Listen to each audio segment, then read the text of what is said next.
نحمدہ ونصلی علی رسولہ الکریم اما بعد فاعوذ باللہ من الشیطان الرجیم بسم اللہ الرحمن الرحیم۔ محترم ناظرین، السلام علیکم ورحمۃ اللہ وبرکاتہ۔ الحمدللہ کہ کیو کیمپس کی اس کلاس عربی گرامر برائے قرآن فہمی میں ہم سورۃ الحدید کی آیت نمبر 21 کا ترجمہ کر رہے ہیں۔ ہم نے اس آیت کے جس حصے کا ترجمہ اب تک کیا ہے، آئیے پہلے اس کو دہراتے ہیں۔ فرمایا اللہ تبارک و تعالی نے سابقوا الی مغفرۃ من ربکم، سبقت کرو، ایک دوسرے سے آگے نکلو اپنے رب کی طرف سے بخشش کے حصول کے لیے، وجنۃ ارضھا کارض السماء والارض، اور اس جنت کے لیے ایک دوسرے سے آگے نکلو کہ جس کا پھیلاؤ ہے زمین اور آسمان کے پھیلاؤ کی طرح۔ اعدت للذین آمنوا باللہ ورسلہ، اور اس جنت کو تیار کیا گیا ہے ان لوگوں کے لیے جو ایمان لائے اللہ پر اور اس کے رسولوں پر۔ یہاں تک ہم ترجمہ کر چکے تھے، آئیے اب آگے بڑھتے ہیں۔ اس سے پہلے کہ آگے بڑھیں، اعدت کے الفاظ جو اس آیت میں آئے ہیں، اعدت، اس کی وضاحت پچھلی کلاس میں ہوئی تھی لیکن ذرا تیزی کے ساتھ ہوئی تھی، اس کو دوبارہ دیکھ لیجئے۔ میں نے عرض کیا تھا مادہ ہے عین دال دال، اور یہ مضاف ہے اس لیے کہ ایک ہی حرف دو مرتبہ مادے میں ریپیٹ ہو رہا ہے اور ہے بھی حرف صحیح۔ بتایا تھا کہ یہ باب افعال ہے، اور باب افعال میں یہ ماضی مجہول، اور ماضی مجہول میں یہ تا ساکن بتا رہی ہے کہ یہ واحد مؤنث غائب کا صیغہ ہے، چوتھا صیغہ۔ اور باب افعال میں واحد مؤنث غائب کا صیغہ ہوتا ہے افعلت۔ مادہ رکھیے عین دال دال، تو یہ ہو جائے گا اعددت۔ اور پھر مضاف کا قاعدہ ہے مثل اول مثل ثانی، مثل اول کی حرکت پیچھے منتقل ہوگی اور یہ ہو جائے گا اعدت۔ اب ہم ادغام کریں گے اور حرکت ہوگی مثل ثانی کی اور تشدید آ جائے گی اور یہ ہو جائے گا اعدت۔ اور عین دال دال مادے کا مطلب باب افعال میں اس کا مفہوم ہوتا ہے تیار کرنا، اعدّ یعدّ، تیار کرنا۔ تو عدت وہ جنت تیار کی گئی، یہ قرآن مجید میں اکثر قیامت کا، جنت کا، جہنم کا ذکر جب آتا ہے تو ماضی کا فعل استعمال ہوتا ہے۔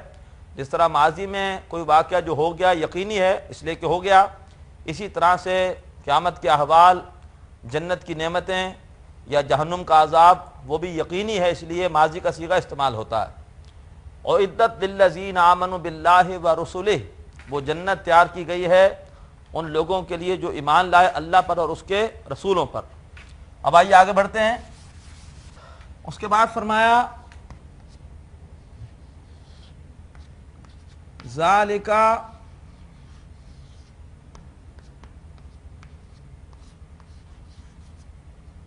فضل اللہ، ذالک اس میں اشارہ ہے بعید کے لیے، اور یہاں یہ مبتدا ہے، فضل اللہ اس کی خبر ہے۔ فضل اللہ یہ مرکب اضافی ہے، فضل مضاف، اللہ مضاف الیہ۔ اللہ کا فضل، وہ اللہ کا فضل ہے، یعنی یہ جنت جس کو بھی مل جائے گی وہ اللہ تعالیٰ کی دین ہوگی، اللہ کا فضل ہوگا۔ ذالک فضل اللہ، وہ اللہ کا فضل ہے، یؤتیہ،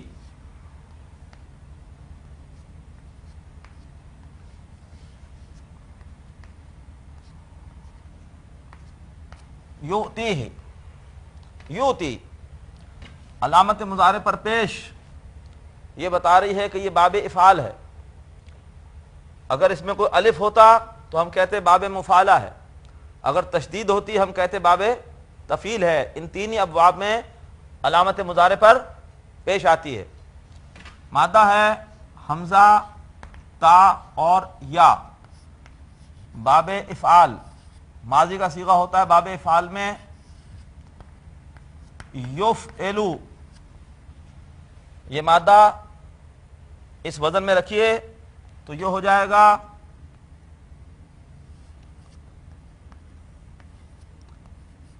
یو تے یو. واو پڑھا نہیں جائے گا، واو صرف حمزہ کی کرسی کے طور پر آیا ہے.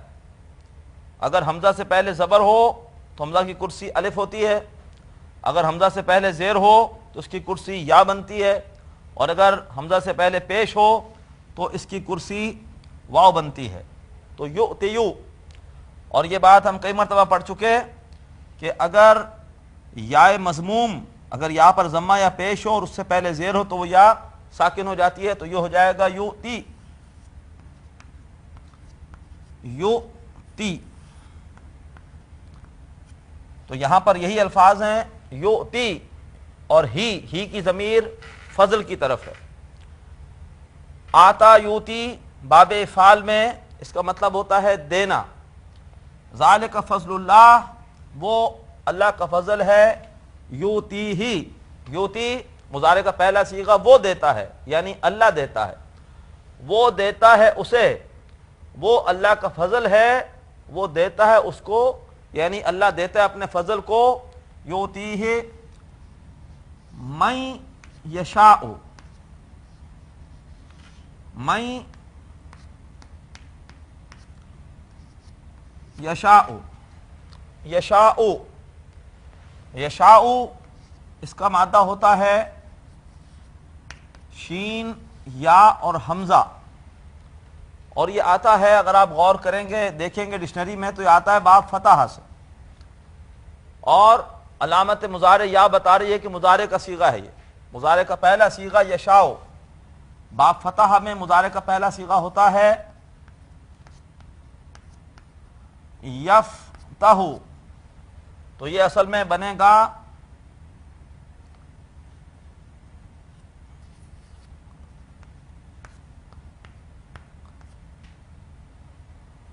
یش یعو، یفتح یش یعو.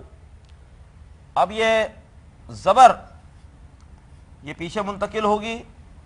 اجوف میں اکثر آپ یہ دیکھیں گے کہ حرف علت کی حرکت پیچھے منتقل ہوتی ہے. یہ اجوف بھی ہے کیونکہ درمیان میں یا ہے، اور یہ محموز اللام بھی ہے، آخر میں حمزہ ہے. یش یعو حرکت پیچھے گئی تو یہ ہو جائے گا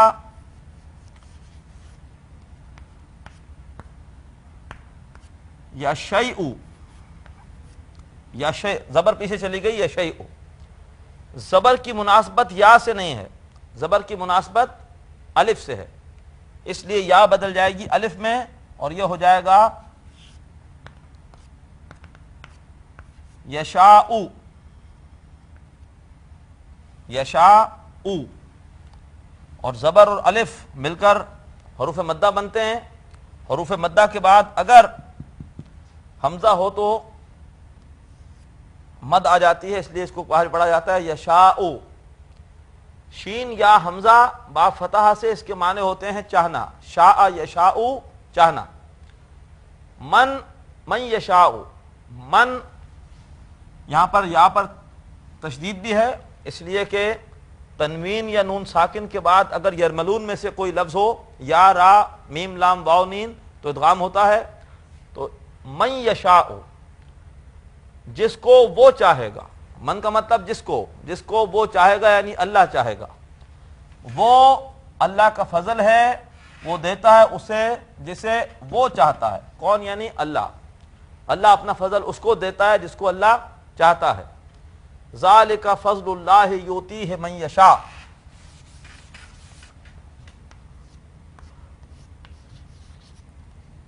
واللہ ذل فضل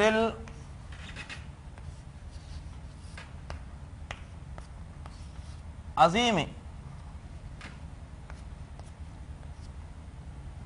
واللہ اور اللہ ذو الفضل ذو واو یہاں پہ پھر استئناف کا ہے، الگ جملہ شروع ہو رہا ہے، اور اللہ ذو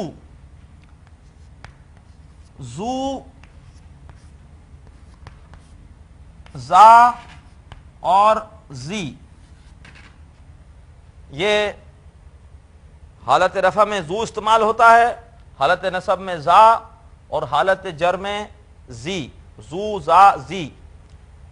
یہ خاص انداز ہے جو کہ عربی میں کچھ اسما کا ہے، جبکہ وہ مضاف کے طور پہ آتے ہیں، تو وہ حالت رفع میں ذو ذا، نصب میں ذا اور جر میں زی، جیسے ابو، ابا، ابی، اخو، اخا، اخی، فو، فا، فی۔ ایک اور لفظ ہوتا ہے ہنو، ہنا، ہنی۔ ایک لفظ اور بھی ہوتا ہے، اس کو بھی دیکھ لیجئے، ہمو، ہما، ہمی۔ یہ اسماء ستہ مکبرہ ہیں۔ پہلا ہے ذو، جس کا مطلب ہوتا ہے والا، ابو کا مطلب والد، اخو کا مطلب بھائی، فو کا مطلب منہ ماؤتھ، ہنو کا مطلب کوئی بھی شے چیز، اور ہمو کا مطلب ہوتا ہے دیور یا جیٹھ یا سسر، جو بھی مردوں میں سسرالی رشتہ دار ہوتا ہے اس کے لیے عربی میں ہمو کے الفاظ استعمال ہوتے ہیں۔ جیسے حدیث میں جب پردے کے احکامات آئے تو کسی نے پوچھا کہ کیا دیور سے پردہ ہے، تو آپ نے فرمایا الہم و موتن، کہ دیور تو موت ہے، اس سے تو پردہ بہت زیادہ ہے، اس لیے کہ وہ گھر پر ہوتا ہے اور اس سے زیادہ خطرہ ہے کسی بھی خاتون کی ناموس کو۔ تو دیور، جیٹھ یا سسر کے لیے الفاظ آتے ہیں۔ تو یہ 6 اسماء ہیں جو کہ اسماء ستہ مکبرہ کہلاتے ہیں۔ میں نے بھی آپ کو جو حدیث سنائی الہم و موتن، یہ بخاری کی حدیث ہے۔ تو ذو یہاں پر آیا ہے اسماء ستہ مکبرہ میں سے، اسماء ستہ مکبرہ۔ یہ جب مضاف کے طور پر آتے ہیں تو ان کی گردان اس انداز کی ہوتی ہے، ذو ذا زی، ابو ابا ابی، اخو اخا اخی۔ واللہ ذو الفضل العظیم، یہ مضاف کے طور پر ہے ذو، اور یہ مضاف الیہ ہے ذو الفضل، فضل والا، اور فضل کی آگے صفت آ رہی ہے العظیم، اور اللہ بڑے فضل والا ہے، اور اللہ بڑے فضل والا ہے۔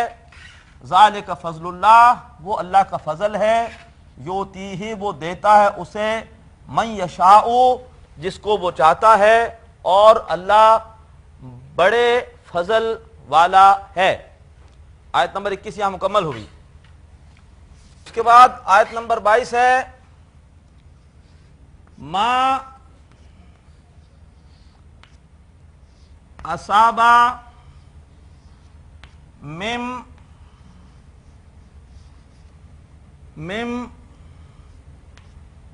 مصیبت، ما موصولہ ہے جو، اصابہ مادہ ہوتا ہے صاد، واو اور با، اور حمزہ پر زبر یہ بتا رہا ہے کہ یہ باب افعال ہے۔ باب افعال میں ماضی کا صیغہ افعلا کے وزن پر، باب افعال افعلا، اس وزن پر یہ بنے گا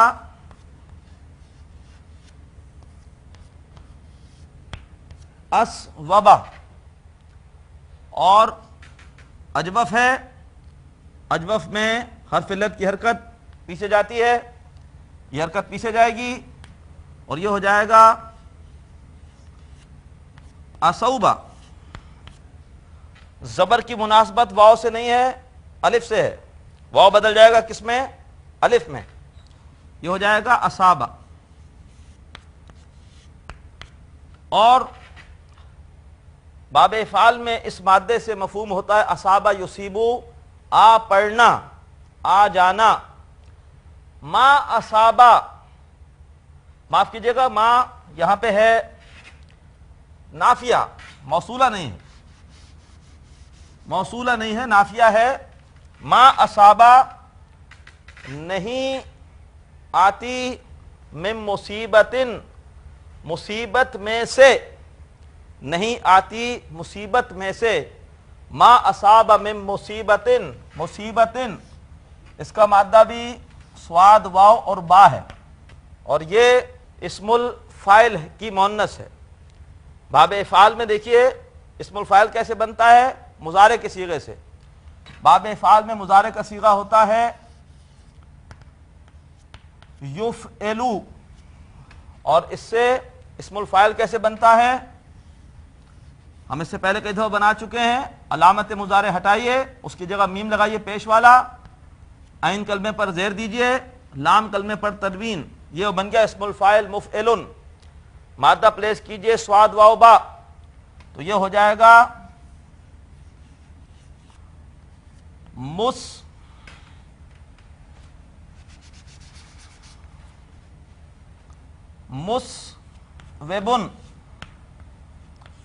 اور زیر کو پیچھے لے جائیے، اجوف میں حرکت پیچھے منتقل ہوتی ہے، تو یہ ہو جائے گا مسوبن، اور زیر کی نسبت واو سے نہیں ہے، زیر کی نسبت یا سے ہے، تو یہ ہو جائے گا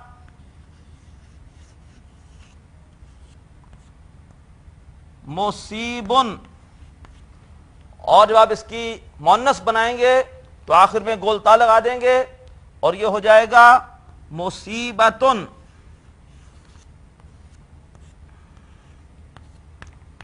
مصیبتن اسم الفاعل کی مؤنث آنے والی، مصیبتن کے اصل معنی کیا ہوتے ہیں؟ آنے والی۔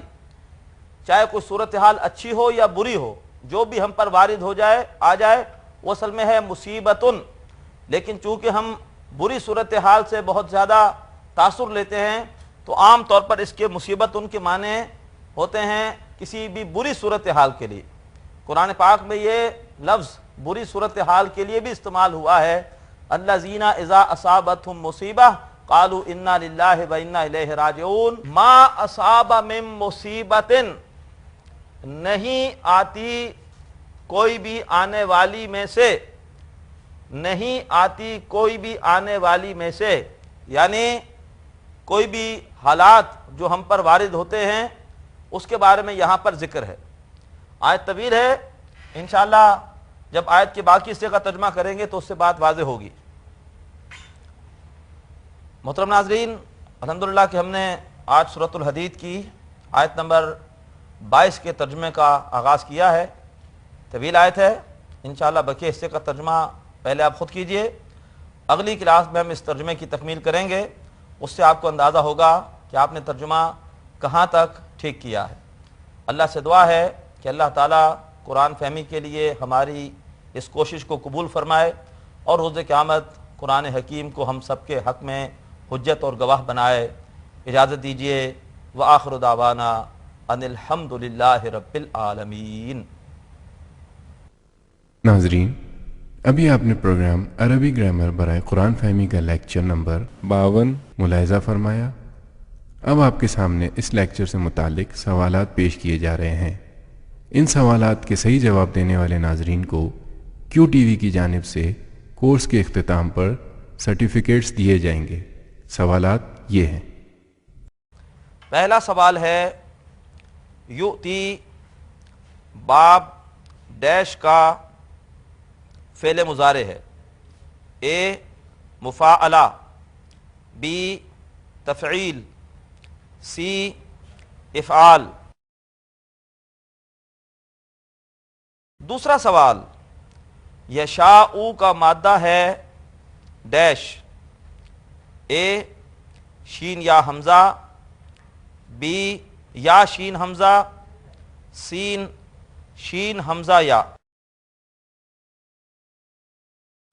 تیسرا سوال، اصابہ باب افعال میں ماضی کا ڈیش کا صیغہ ہے، اے جمع مذکر غائب، بی واحد مذکر غائب، سی واحد مذکر حاضر۔ چوتھا سوال، مصیبتن باب افعال سے ڈیش ہے، اے اسم الفاعل، بی اسم المفعول، سی اسم الفعل۔ محترم ناظرین، سوالات ایک بار پھر سماعت فرمائیے۔ پہلا سوال ہے، یؤتی باب ڈیش کا فعل مضارع ہے، اے مفاعلہ، بی تفعیل، سی افعال۔